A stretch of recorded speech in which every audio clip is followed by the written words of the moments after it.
Video பார்க்கும் அனைவருக்கும் வணக்கம். நான் உங்கள் வினோத். இன்றைக்கி இந்த வீடியோவில் ஒரு முக்கியமான அப்டேட் தாங்க பார்க்க போகிறோம். நிறைய பேர் கேட்டிருந்தீங்க, சார் பிஎடோட சீட் அலாட்மெண்ட் பற்றி ஒரு வீடியோ போடுங்க அப்படின்னு சொல்லி கேட்டிருந்தீங்க. அதை பற்றி தான் பார்க்க போகிறோம். ரேங்க் லிஸ்ட்டெல்லாம் வந்துருச்சு, நம்ம கால் லெட்டர்லாம் வந்துருச்சு, எல்லாமே வந்துருச்சு. ஓகே, பிஎட் வந்து எவ்வளோ ரேங்க்குள்ளே இருந்தால் பிஎட் கவர்மெண்ட் காலேஜ் கிடைக்கும்னு சொல்லி நிறைய பேர் கேட்குறீங்க. இது வந்து ஒரு ஃபுல் அனாலிசிஸ் பண்ணி தான் நான் சொல்கிறேன். மேக்ஸிமம் எல்லாத்துக்குமே வந்து கவர்மெண்ட் சீட் கிடைக்குமானா சத்தியமாக கிடைக்காது. ஏன்னா ரேங்க்கு ஃபஸ்ட்டில் நீங்கள் இருந்தால் தான் உங்களுக்கு கிடைக்கும். அதுலேயே நிறையா ஃபார்மாலிட்டிக்ஸ் இருக்குது. அதாவது அது என்ன நிறையா ப்ரொசீஜர்ஸ் இருக்குது, வழிமுறைகள் எல்லாம் இருக்குது. என்னென்னா கேட்டிங்கன்னா, இப்போ வந்து நிறைய பேர் கேட்குறீங்க, ரேங்க் வந்து பசங்களுக்கு தனியாக கேர்ள்ஸ் தனியாக விட்டுருக்காங்களா மேஜர் வைஸ்ன்னு கேட்குறீங்க. அப்படி தான் விட மாட்டாங்க. கவுன்சிலிங் தனியாக நடக்கும். ரேங்க் தான் வந்து பசங்க பொண்ணுங்க எல்லாத்துக்குமே ஏன்னா வந்து மார்க் பேசிக் அடிப்பில் பர்சன்டேஜ் அடிப்பில் 1 2 3 ஆர்டராக தான் கொடுப்பாங்க.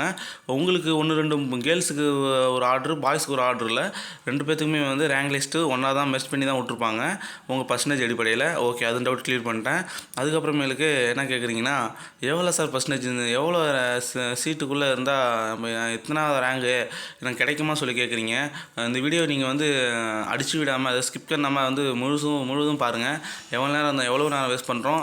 உங்களுக்காக வந்து நான் அதை வந்து கொஞ்சம் அந்த வீடியோ வந்து தயாரித்து அப்லோட் பண்ண போகிறேன். அதை கொஞ்சம் ஃபுல்லாக பாருங்கள். உங்களோட எல்லா டவுட்டுமே க்ளியர் ஆகிடும். என்னால் முடிஞ்ச அளவுக்கு எவ்வளோ விஷயம் கேதர் பண்ண முடியுமோ என் சைடில் எல்லாமே கேதர் பண்ணிட்டு தான் இந்த வீடியோ வந்து உங்களுக்கு அப்லோட் பண்ணுறேன். ஏன்னா எதுவுமே தெரியாமல் முன்கூட்டியே போடக்கூடாதுல்ல, அதுக்காக. சரி, ஓகே, வாங்க இப்போ நம்ம வீடியோ பார்க்கலாம். வீடியோ பார்க்கணும் நம்ம சேனலை சப்ஸ்கிரைப் பண்ணாமல் தான் நம்ம சேனலை சப்ஸ்கிரைப் பண்ணிடுங்க. இந்த வீடியோ பார்த்துட்டு உங்களுக்கு ஏதாச்சும் ஒரு மன உளைச்சலானாலும் அது ஒன்றும் பெருசாக எடுத்துக்காதீங்க. அப்படி எய்டட் காலேஜுக்கு சீட் கிடைக்கும், எய்டட் காலேஜ் சேர்ந்துக்குங்க. ரேங்க் அதிகமாக ரொம்ப கம்மியாக ரொம்ப ஒரு அளவுக்கு மேலே அதிகமாக இருந்தீங்கன்னா அதுக்கு சொல்கிறேன். சரி, ஓகே, சரி, வாங்க இப்போ நம்ம வீடியோக்குள்ளே போகலாம். இப்போ பார்த்தீங்கன்னா வந்து மொத்தம் 7 காலேஜ் இருக்குதுன்னு தெரியும். 7 காலேஜில் கவர்மெண்ட் காலேஜ் மொத்தமாக 7 தான் இருக்குது. டோட்டல் சீட்டு 900 சீட்டு தான், நல்லா கவனிச்சிக்கணும். ஓகேவா? ஒரு காலேஜுக்கு 100 சீட்டு வச்சாலும் 100 லேடி வில்லியன் காலேஜ்லேயும் சைதாப்பேட்டை இருக்கிற கவர்மெண்ட் பிஎட் காலேஜ்லையுமே 200 சீட்டு, மொத்தமாக 900 சீட்டு தான் இருக்குது. ஓகேவா?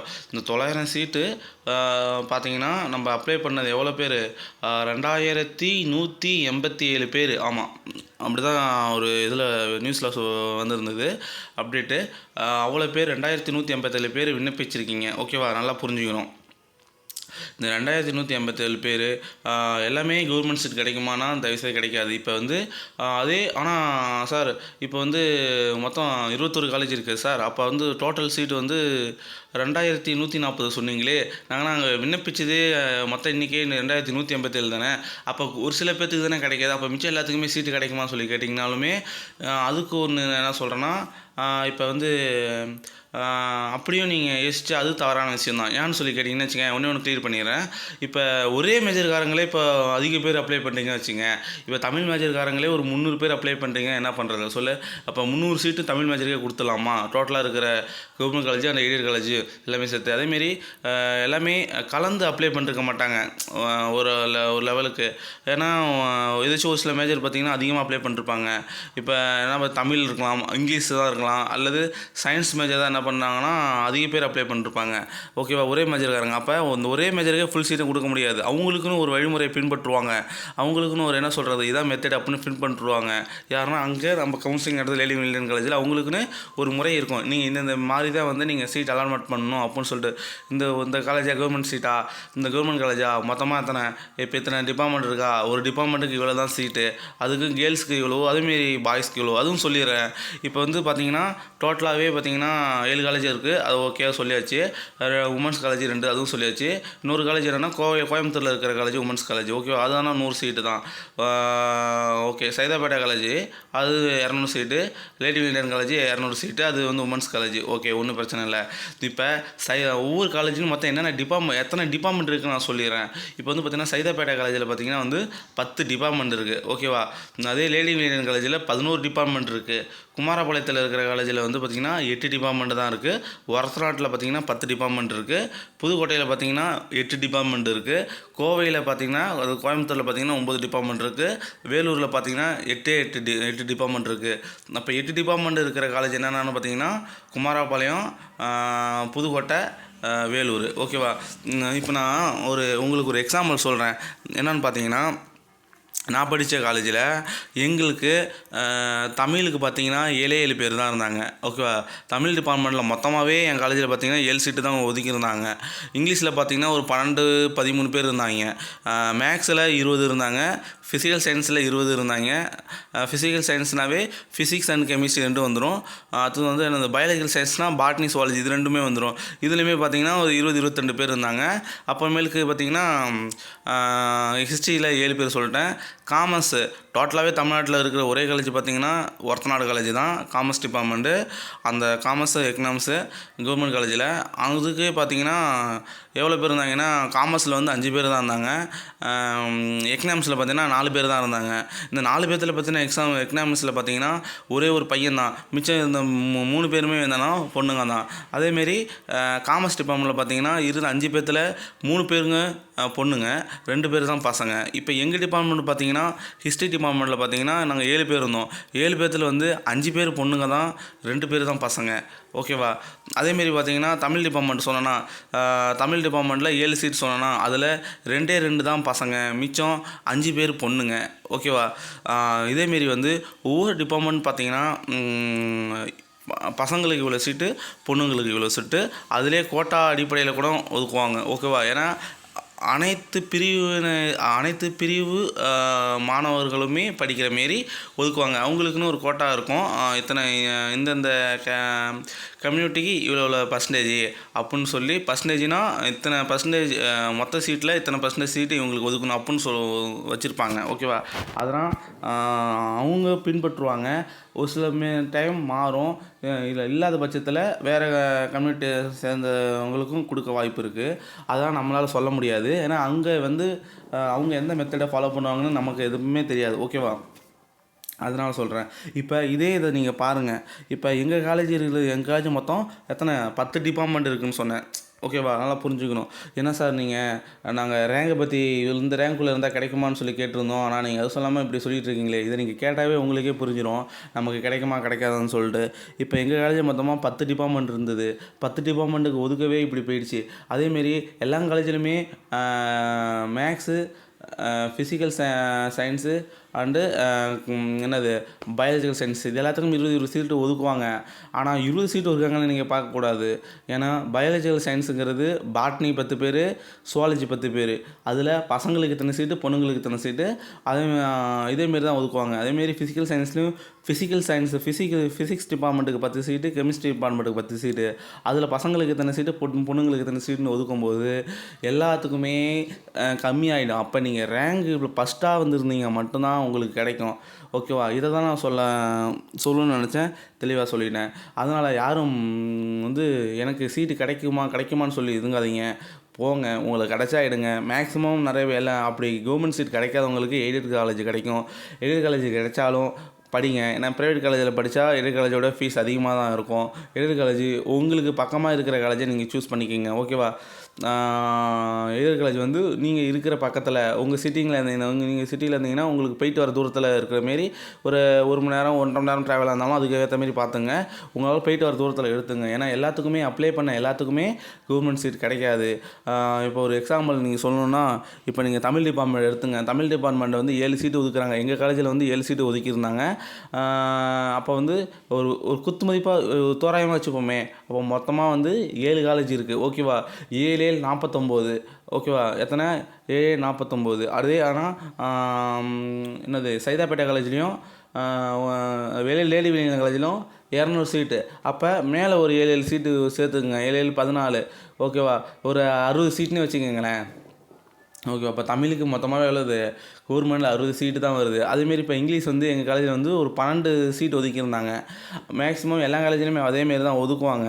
அந்த அந்த இப்போ பார்த்தீங்கன்னா நீங்கள் வந்து இந்த புதுக்கோட்டை காலேஜ் பார்த்தீங்கன்னா புதுக்கோட்டை காலேஜில் 8 டிபார்ட்மெண்ட் இருக்குது. குமரபாளையத்து காலேஜில் 8 டிபார்ட்மெண்ட் இருக்குது. வேலூரில் பார்த்தீங்கன்னா 8 டிபார்ட்மெண்ட் இருக்குது. இங்கே வேணால் கொஞ்சம் எக்ஸ்ட்ரா மேலே 2-3 சீட்டு ஒதுக்கலாம். இவ்வளோ தான். நீங்கள் எந்த காலேஜாக இருந்தாலுமே நீங்கள் ரேங்கு பார்த்தீங்கன்னா ஒரு 50 ரேங்க்குள்ளே வந்துட்டிங்கன்னா இது ஆர்ட்ஸு. நான் எல்லாம் என்ன சொல்கிறேன்னா ஆர்ட்ஸுக்கு சொல்கிறேன். ஆர்ட்ஸு தமிழுக்கு ஆர்ட்ஸில் எதுக்கு சொல்கிறேன்னா தமிழுக்கு சொல்கிறேன், இங்கிலீஷ்க்கு சொல்கிறேன், ஹிஸ்ட்ரிக்கு சொல்கிறேன். ஓகேவா? இவங்களுக்கு தான் நான் சொல்கிறேன். ஆர்ட்ஸ் அண்ட் சயின்ஸ் டிபார்ட்மெண்ட்டுக்கு ஒரு ஒரு 50 60 ரேங்க்குள்ளே இருந்தால் கூட உங்களுக்கு மேக்ஸிமம் கிடைக்க வாய்ப்பு இருக்குது. ஓகேவா? இது ஆர்ட்ஸ் அண்ட் சயின்ஸ் டிபார்ட்மெண்ட்டுக்கு சொல்கிறேன். இந்த ரேங்க்குள்ள கண்டிப்பாக நீங்கள் பயப்படவே தேவையில்ல. நீங்கள் தான் எனக்கு கிடைக்குமா கிடைக்குமா கேள்வியை கேட்க தேவையில்ல, உங்களுக்கு தான் கிடச்சிரும். ஓகேவா? அதே இந்த காமர்ஸ் எக்கனாமிக்ஸ் டிபார்ட்மெண்ட் இருக்காங்களா, இதெல்லாம் வந்து ஒரத்தநாடு காலேஜில் மட்டும்தான் இருக்குது. அப்போ சீட்டே மொத்தமாகவே அங்கே எத்தனை சீட்டு ஒதுக்கியிருக்காங்க, 5 சீட்டு 4 சீட்டு இப்படி தான் ஒதுக்குறாங்க. ஓகேவா? அப்போ நீங்கள் எவ்வளோ உங்களுக்கே தெரிஞ்சு நம்மளுக்கு கிடைக்குமா கிடைக்காதான்னு. டோட்டலாகவே காமர்ஸு எக்கனாமிக்ஸ்க்கு தான் பார்த்தீங்கன்னா 3-4 காலேஜ் தான் இருக்குது, 7 காலேஜோடு சேர்த்து. ஆனால் கவர்மெண்ட் காலேஜ் ஒன்று தான் இருக்குது. அப்போ நீங்கள் ரேங்கு டாப்பில் இருந்தால் தான், டாப் 5க்குள்ளே இருந்தால் தான் உங்களுக்கு கிடைக்கும். அதை நீங்கள் பார்த்துக்கணும். இதேமாரி சயின்ஸ் மேஜர் தான் பார்த்தீங்கன்னா வந்து உங்களுக்கு 20 குறைஞ்சபட்சம் எல்லா காலேஜுமே வந்து என்னது உங்களுக்கு 20 மேக்ஸில் 20 சீட் ஒதுக்குவாங்க. அப்போ 7 2 14 இதே வந்துருச்சு 140.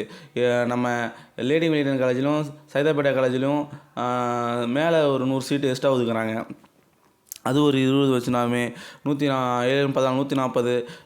அது ஒரு 10 அது ஒரு 20 வருதா, 140 ஒரு 180 சீட்டு வருது. ஓகேவா? மேக்ஸு தான் பார்த்தீங்கன்னா. அப்போ நீங்கள் தான் பார்த்தீங்கன்னா ஒரு 180 சீட்டுக்குள்ளே இருந்தாவே உங்களுக்கு கன்ஃபார்ம் கிடைக்கும். இது நீங்கள் 180 சீட்னா 180 ரேங்க்குள்ளே இருந்தீங்கன்னா உங்களுக்கு கண்டிப்பாக நீங்கள் பயப்பட தேவையில்ல. மேத்தமெட்டிக்ஸ் தான் கண்டிப்பாக கிடைக்கும். யாருமே எனக்கு கிடைக்குமாங்க டவுட் பட தேவையில்ல. அதுக்கு மேலே இருந்தாலும் உங்களுக்கு எய்டட் காலேஜ் கண்டிப்பாக கிடைக்கும். அதேமாரி பார்த்தீங்கன்னா நீங்கள் ஃபிசிக்கல் சயின்ஸு இருக்கீங்களே, இப்போ ஃபிசிக்ஸ் 10 பேர் 7 காலேஜ், 7 காலேஜ்லையுமே ஃபிசிக்ஸ் டிபார்ட்மெண்ட் இருக்குது. ஓகே, ஒரு காலேஜுக்கு 10 சீட்னு வச்சாலும் 7 காலேஜ் 70 சீட் வந்துருச்சு. அந்த ரெண்டு காலேஜிலும் எக்ஸ்ட்ரா 100 சீட் இருக்கா, அது ஒரு 10 வச்சாலுமே 90. ஓகேவா? அப்போ நீங்கள் 90 ரேங்க்குள்ளே வந்து இருந்தீங்கன்னா கண்டிப்பாக வந்து உங்களுக்கு கிடைக்க வாய்ப்பு இருக்குது. எது ஃபிசிக்ஸ் மேஜருக்கும் கெமிஸ்ட்ரி மேஜருக்குமே. ஓகேவா? இந்த 90 ரேங்க்குள்ளே நீங்கள் பையனாகவும் இருக்கணும் பொண்ணாகவும் இருக்கணும், அதை தாண்டி இருக்கக்கூடாது. கண்டிப்பாக இந்த 90 ரேங்க்குள்ளே இருந்தால் உங்களுக்கு கண்டிப்பாக கிடச்சிரும். அதே தான் பயாலஜிக்கல் சயின்ஸுக்கும் 20 சீட்டு ஒதுக்கிறாங்க. அப்போ தனித்தனியாக பிரிச்சுருவாங்க 10 சீட்டு. ஓகேவா? அப்போ நீங்கள் என்ன 7 காலேஜ்லேயும் இந்த பயாலஜிக்கல் சயின்ஸ் இருக்குது, கவர்மெண்ட் காலேஜ் எல்லாமே பயாலஜிக்கல் சயின்ஸ் இருக்குது. நீங்கள் வந்து என்ன அது 7 காலேஜாக 70 சீட்டு, அது ஒரு 10 எக்ஸ்ட்ரா அந்த காலேஜில் ஒரு 10 சீட்டு வரும். ஓகேவா? அப்போ 90 ரேங்க்குள்ளே இருந்தீங்கன்னா கண்டிப்பாக உங்களுக்கு கிடைச்சிரும். நிறைய பேர் வந்து 50 ரேங்க்குள்ளே இருந்துட்டு எனக்கு கிடைக்குமான்னு சொல்லி கேட்குறீங்க. கண்டிப்பாக கிடைக்குங்க. ஒரு காலேஜுக்கு 10 சீட்னு வச்சாலும் 7 காலேஜுங்க 70 சீட்டுங்க. அதுக்கப்புறமேலுக்கு எக்ஸ்ட்ரா அது ஒரு 2 காலேஜுன்னு 100 எக்ஸ்ட்ரா அது இருக்குல்ல, 200 சீட்டு அங்கே கொடுத்துருக்காங்கல்ல, அதில் ஒரு 10 வச்சாலும் 90 வருது. அப்போ என்னது, அப்போ வந்து நீங்கள் சயின்ஸ் டிபார்ட்மெண்ட்டாக இருந்தீங்கன்னா 90 சயின்ஸ் டிபார்ட்மெண்ட்டில் எது சொல்கிறேன், மேத்தமெட்டிக்ஸ் தான் 150 சீட்டுக்குள்ளே இருந்தால் கிடச்சிரும் உங்களுக்கு. அட்லீஸ்ட் 170 இருந்தால் கூட போதும். நான் 170 வச்சுங்க, ஒரு 150 சீட்டுக்குள்ளே இருந்தால் உங்களுக்கு கண்டிப்பாக கிடைக்கும். மேக்ஸ் டிபார்ட்மெண்ட்டாக இருந்தீங்கன்னா கவர்மெண்ட் காலேஜ். அதே சயின்ஸ் டிபார்ட்மெண்ட்டில் வந்து physical science, physics, chemistry, botany, zoology இந்த 4 மேஜரும் பார்த்தீங்கன்னா நீங்கள் ஒரு 90 சீட்டுக்குள்ளே இருந்தால் உங்களுக்கு கண்டிப்பாக கிடைக்க வாய்ப்பு இருக்குது. ஆனால் 90 சீட்லேயே நீங்கள் பையனாகவும் இருக்கணும், பையன் அல்லது பொண்ணு 2 பேருமே, கேர்ள்ஸ் ஆர் பாய்ஸ் 2 பேருமே இருக்கணும். அதுக்கு மேலே இருந்தீங்கன்னா கண்டிப்பாக கிடைக்க வாய்ப்பு இல்லை. இதெல்லாம் உங்களுக்கு தெளிவாக சொல்லிட்டேன். நீங்களே வந்து ஒரு அனலைசிஸ் பண்ணி பாருங்கள். இதை தாண்டி இருந்தீங்கன்னா உங்களுக்கு எய்டட் காலேஜ் தான் கிடைக்கும். அட்லீஸ்ட் இந்த 90 ரேங்க்குள்ளே மேலே இருந்து இந்த 90 ரேங்க்குள்ளே இருக்கிறவங்க யாராச்சும் சேராமல் போனாங்கன்னா உங்களுக்கு அந்த சீட்டு கிடைக்க வாய்ப்பு இருக்குது. ஓகேவா? நினச்சேன். அதுக்கப்புறம் கம்ப்யூட்டர் சயின்ஸ் தான் நீங்கள் ரொம்ப ரேங்க் தான் ஃபஸ்ட்லேயே இருக்கணும். ஏன்னா அதுவும் 2-3 காலேஜில் தான் இருக்குது. சைதாப்பேட்டில் இருக்குது, லேடி வில்லியன் காலேஜில் இருக்குது. இதில் வந்து லேடி வில்லியன் காலேஜ் பார்த்தீங்கன்னா உமன்ஸ் காலேஜ், கோயம்புத்தூர் பார்த்தீங்கன்னா உமன்ஸ் காலேஜ். அப்போ உங்களுக்கு நீங்கள் பொண்ணாக இருக்கிறதால உங்களுக்கு இன்னும் கொஞ்சம் பெனிஃபிட் இருக்குது. ஏன்னா பிஎடை பொறுத்தளவு பசங்க கம்மியாக தான் படிப்பாங்க, பொண்ணுங்க தான் அதிகமாக படிப்பாங்க. அதனால் நீங்கள் அந்த 2 காலேஜ் பார்த்தீங்கன்னா உமன்ஸ் காலேஜ். அப்போ மொத்த சீட்டுமே அங்கே வர சீட்டு எல்லாமே உங்களுக்கு தான் கிடைக்கும். அப்போ 200 பாருங்க வந்து அந்த காலேஜில் பார்த்தீங்கன்னா இப்போ மேக்ஸ் டிபார்ட்மெண்ட் தான் ஒரு 40 சீட்டு ஒதுக்குறாங்கன்னு வச்சுங்களேன். லேடி வில்லியன் காலேஜில் ஒரு பேச்சுக்கு சொல்கிறேன். அப்போ 40 சீட்டுமே 40 பேருமே பொண்ணுங்களாக போயிடுவீங்க. அதுமாரி ஒவ்வொரு மேஜர்லையுமே இப்போ கெமிஸ்ட்ரி தான் பார்த்தீங்கன்னா 20 பேர் போவீங்க, ஃபிசிக்ஸ் பார்த்தீங்கன்னா 20 பேர் போவீங்க. இதேமாரி பார்த்தீங்கன்னா எல்லாமே பொண்ணுங்களாக போய் சேர்ந்துருவீங்க. அப்போ உங்களுக்கு நிறைய கொஞ்சம் கிடைக்க வாய்ப்பு இருக்குது. அதனால் யாரும் பயப்பட தேவையில்ல. இதுக்கு மேலே இருக்கிறவங்க வந்து உங்களுக்கு எய்டட் காலேஜ் கண்டிப்பாக கிடைக்கும். எய்டட் காலேஜ் ஒரு 14 காலேஜ் இருக்குது. ஓகேவா? அந்த 14 காலேஜில் சீட்டு உங்களுக்கு கிடைக்கும். இதெல்லாம் ஃபஸ்ட்டு கவுன்சிலிங் போங்க, போயிட்டு பாருங்கள், இவங்களுக்கு எது கிடைக்குதோ பாருங்கள். அதுக்கப்புறம் உங்களுக்கு மேக்ஸிமம் எதிர் காலேஜ் முதற்கொண்டு எல்லாத்துக்கும் கிடச்சிரும். அதனால தான் அவங்களே அந்த கால் லெட்டரில் கடைசி 8வது பாயிண்ட் சொல்லியிருப்பாங்க. வந்து அதிக எண்ணிக்கையில் வந்து விண்ணப்பதாரர்கள் வந்து விண்ணப்பிச்சிருப்பதால் எல்லாத்துக்குமே கிடைக்குமான்னு சொல்லி நாங்கள் சீட்டு கொடுக்குமான்னு சொல்லி எங்களால் உத்தரவாதம் அளிக்க முடியாதுன்னு சொல்லியிருப்பாங்க. சரி, ஓகே, இந்த வீடியோ வந்து உங்களுக்கு பிடிச்சிருக்குன்னு நினைக்கிறேன். இன்னமும் உங்களுக்கு டவுட்டு வரக்கூடாது. அப்படி வந்தாலும் இந்த வீடியோவை திரும்பி பாருங்கள், உங்களுக்கு தெளிவாகவே சொல்லியிருப்பேன். ஓகேவா? சரி, நெக்ஸ்ட்டு வந்து நம்ம ஹாஸ்டல் வீடியோவை பற்றி பார்ப்போம். சரி, ஓகே ஃப்ரெண்ட்ஸ், டாடா, பாய்.